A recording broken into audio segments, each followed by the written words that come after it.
forbidden romance in the tradition of Romeo and Juliet, West Side Story, or close to my heart is Lloyd Dobler and Diane Court from Say Anything, which kind of outs me as a child of the 80s as well as a sucker for a good wrong side of the tracks romance, both of which are true.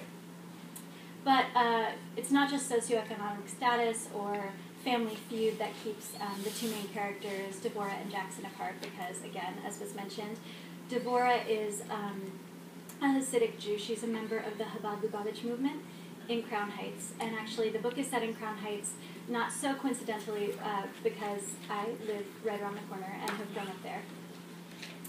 Those of you who, I think a lot of you probably have been to Crown Heights or are aware, but Eastern Parkway, the big boulevard that cuts through it, sort of separates Devorah and Jackson. He is a born and bred Brooklyn boy who's the son of West Indian immigrants, and he lives on one side, and she is a Hasidic Jew who lives on the other side. So even though they're only a couple blocks apart, they are worlds apart in totally different communities.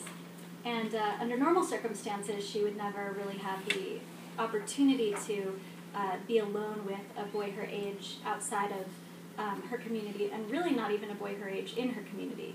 I was not incredibly educated about the lifestyle of Hasidic Jews or the different sects, especially Chabad, which is pretty much in my own neighborhood. But the rules of purity and modesty basically dictate that she is not to be alone with any man, really not in her immediate family, without others present, because otherwise one thing could lead to another, and they just don't want to risk it. But without a twist of fate, the book would never happen, so I had to throw them together. And what I came up with is that they are both at the hospital with, neither of them is sick, but Jackson is there with his best friend Ryan, who has tried to jump a skateboard over a fallen tree. Because at the time of their meeting, it's in the middle of a Category 3 hurricane. And Devorah is there with her older sister, Rose, who has gone into premature labor.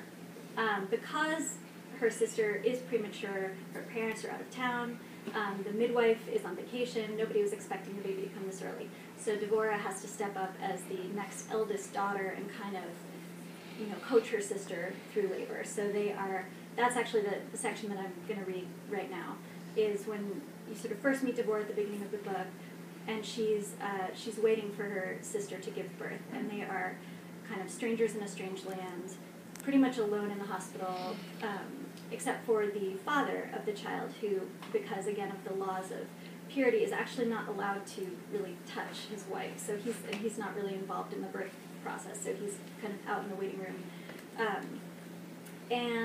So